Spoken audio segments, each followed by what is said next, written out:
Mirasee.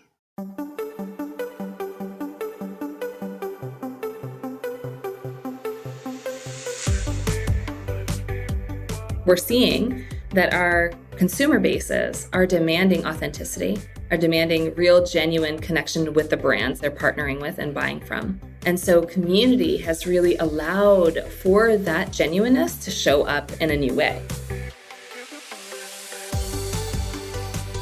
Hello, and welcome to Blowing Up, the podcast that shows entrepreneurs like you how other businesses exploded in the best possible way. I'm Linda Claire Puig, the founder and CEO of Six Figure Newsletters, and I'm here with my co-host, Ari Eni, the head of strategy for the ACES Business Acceleration Program at Mirasee. Hey there, Linda. In each episode of Blowing Up, we showcase an entrepreneur whose business, yes, blew up. It experienced what seemed to be a sudden success. But as we all know, that kind of success is not random or a fluke. The company employed a specific strategy that caused its rapid rise in revenue. So today we're going to dive into that strategy so that you can learn from it and determine how you might apply elements of it to your business. In this episode, we look at the role of community in creating explosive growth in your business. Although this conversation is specific to Facebook groups, the learnings can be applied to groups and communities in all kinds of online locations. Our guest is Maruxa Murphy. For the past 23 years, Maruxa has been helping transformational coaches and leaders in their industry create revolutionary communities and then sell within those communities from a place of heart to create massive impact in the world. Welcome to Maruxa, and let's jump right into the conversation. Where did this come from in you, this sense of community? I do believe that it really did stem from my own family of origin. My grandmother, my mom's mom, had 11 children. So there was a lot of community just built into the family. And that meant that from those 11 children, there was 39 of us first cousins. And we were all sorts of wacky, right? And so we had to learn, how do you be with people who are very different than you? We weren't a perfect family at all. But in the midst of that, there was unconditional love. When we go into business, we have to first think about what is our core product. And then from the core product, well, who's our avatar? What do they really care about? We're in our brain a lot. What I want to always remind us, first and foremost, is it's about the heart first. It's about the heartbeats in the room. And I think that's what my upbringing really led me to understand, is that, yes, we can be the best of the best in anything we do. But if we forget the heartbeat that we're sitting across of, and we're forgetting that that person has feelings, has new ideas that they want to bring to the world, that they have discoveries waiting to be made, that they have curiosities, they get angry, they get sad, they're full of love. How would we show up differently in our businesses and in how we serve, whether it's in person or virtually? And teach my clients, how do you do that? How do you do that well, especially in a virtual space where oftentimes we're just told, hey, hit the create group button and then go. Make it yours. Put your expertise in there. Throw some content in. Let's see what happens. Or it just doesn't work that way. So how do we design and create experiences around belonging? How do we design experiences around what I call the sacred four? Feeling safe, feeling seen, feeling heard, and feeling honored and respected. When we have those four core elements, that's what creates community, right? It's way more than a Facebook group. Facebook is definitely a great place to lead, but it is so much more than that. It's understanding what I now call the heart, the art, and the science of community. That really, when we're building online, it needs to come from those three aspects, especially if we have community as a part of our experience and what we're wanting to build. It comes from those three areas, the heart being like our own heartbeat. What is our vision? What is our voice? What are our values? And then moving that into the art of community. How do we really connect and deepen our connection with the people that we serve? How do we love them well? How do we serve them well? How do we support that transformation from a place of genuine and authentic desire and process? And then the science being the space in which we're looking at those numbers. Is revenue being generated? What is the engagement? So is this actually working? Yeah. And where do we need to change things or optimize the process? I created this community called the Awesome Moms Network with a dear friend of mine named Sarah. And so in that, we started to really build this beautiful community, both on a Facebook group and in person. And next thing you know, within the first year, we had like 5,000 people. By 2017, we had around 11,000 people. Engagement is through the roof. I mean, 90% of our members are active. Oh, wow. Wow. At this point today, we're at almost 22,000 members. So it's just growing and growing. I also had just been building the business incubator. And in 2016, some of my clients in the incubator were like, Maruxa, you're so good at building community. Could you even imagine what it would look like if you built a community in partnership with your own physical product line? And they double dog dared me. And I love having fun. But when a double dog dare comes into play, I get serious. So I built a coffee brand called Perky that has now been featured at the United Nations on Women's Entrepreneur Day in 2019. Someone who's starting out, how would you get started? And what do you need to think about ahead of time? First thing I want to talk about is this concept of community and the difference between community and audience. I think it's really, really critical. And I say that because I find that a lot of times when we go and talk about community, especially today, we're really wanting to build more of an audience. And if we get that clear, then we can really build intentionality around audience building and then intentionality around community building, right?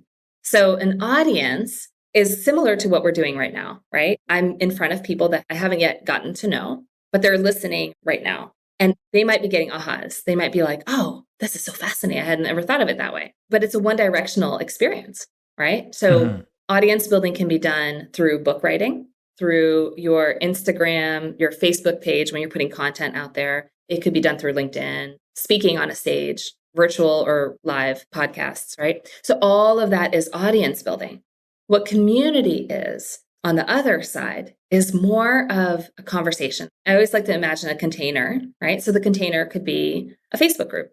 It could also be a live event or a workshop, right? It could be a short-term container. It could be a long-term one. But the idea is that people are coming together around an interest. So it's multi-directional. The next question is, why do we build community? If we focus just on audience building, isn't that enough?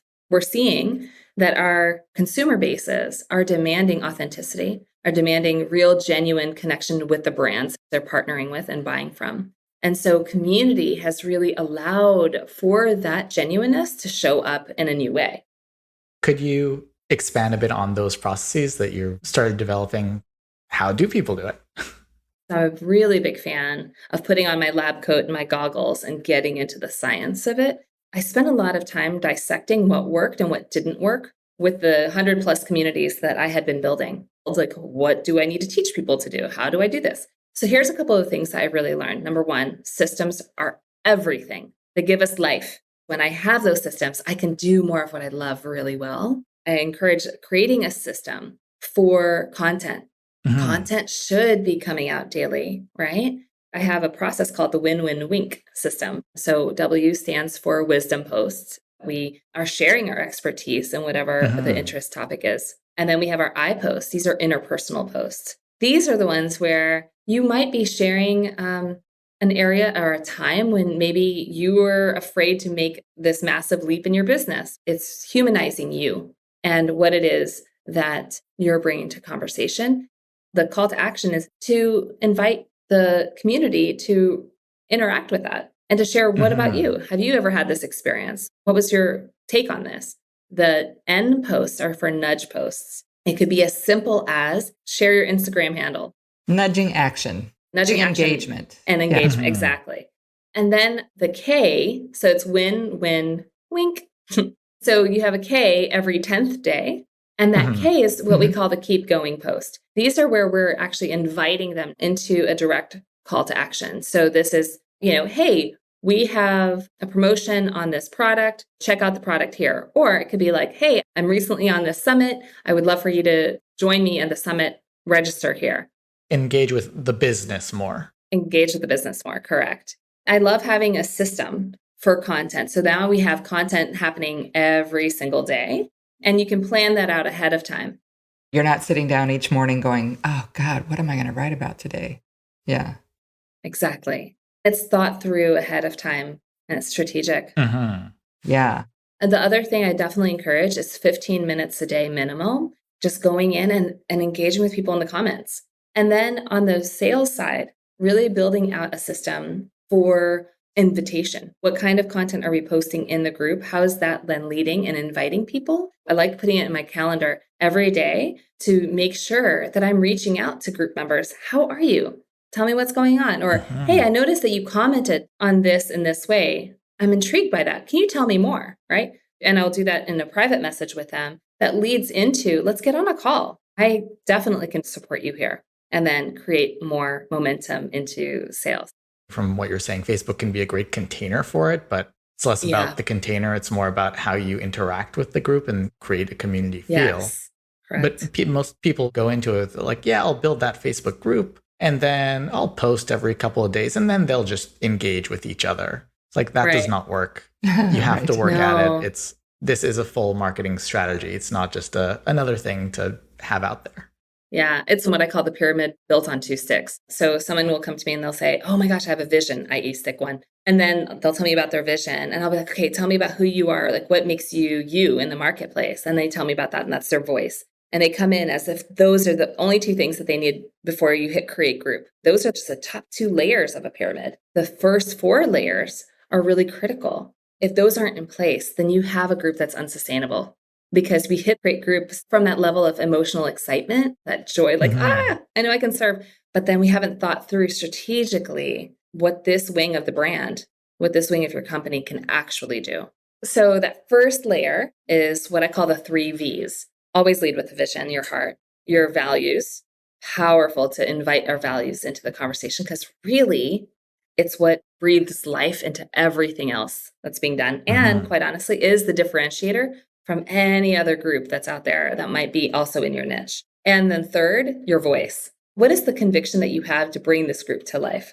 Why is this group an important topic to bring to conversation for your people, right? When we're really clear on those 3 as our foundation, that's really allowing your heartbeat to be in the room.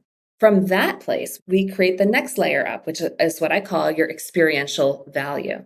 When we're clear on our voice, when we're clear on our values, when we're clear on our vision, then we go into experiential value. This is the value that's received when they feel the group in action. You know, it's everything from the rituals, the things that are happening in the group to make the group work day in and day out. Is it that every Tuesday you have coffee with Maruxa? Is it every Friday we do Friday wins? Like, what is it that makes that work? Then we move into what I call the profit paths. There's really only 5 profit paths, almost like 5 blueprints of a house, that tend to work really well. 3 of them are lead generation profit paths. And then 2 of them are more for your private clients and deepening the work with clients after they've finished with you, right? Once we know our 3 V's, our experiential value, profit paths, then we look at the 4th level, which is where we look at the offers. What are the core offers that we want to be bringing into this community? How do we want these offers to be presented to the community at the right times? And what would that look like? So once we have those 4, then we go to build. Got it. Now there's intentionality with building the community, and then we activate the community, which is going to be the final and 6th layer of the community. That is so different from what most people do. Oh, yeah. Right? Right. And I can totally see the wisdom.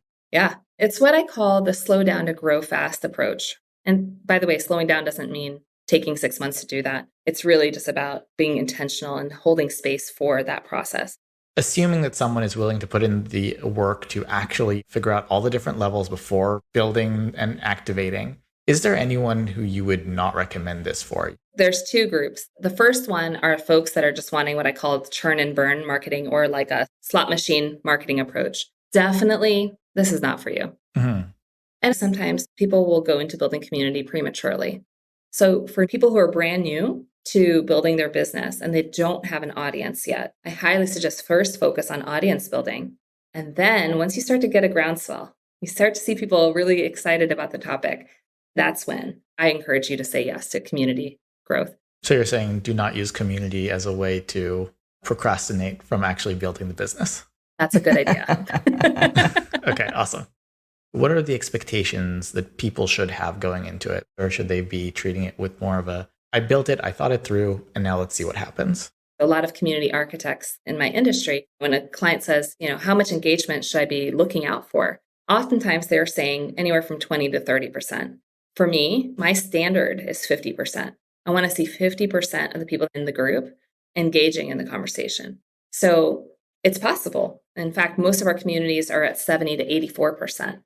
Oh, wow. We want to have the expectation that we build this in such a way that engagement is going to help increase sales, that the content is going to help build the brand experience and sales. Is there a minimum size that a community needs to be in order for it to work? Like, I'm assuming 2 people is not really a community, but... One of our clients just recently had a Facebook group with only 400 people in it, and she did 333,000 US in sales. I did my first 45,000 a month with 123 people in a community, right? So very doable to have a small but mighty group. I'd rather you have a community of 10 than a community of 1,000, 10,000 that don't care.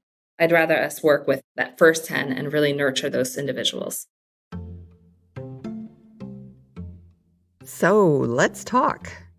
As someone who teaches audience building and nurturing myself, I wholeheartedly agree with Maruxa that people today really want, and you could even say that they demand, a genuine connection with a real person, that person being you, before they decide to work with you.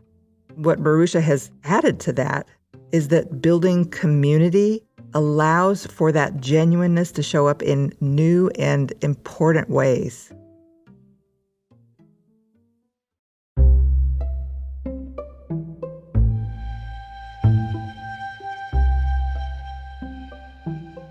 Thank you so much to Maruxa. You will want to be sure to download Maruxa's gift to you. It's a checklist and training on how to create an additional 6 figures with a profitable community in the next 12 months. It includes how to expand your group's sales in just 30 days as well. You'll find it at blowingup.rocks/Maruxa. That's blowingup.rocks/Maruxa. And that's MARUXA.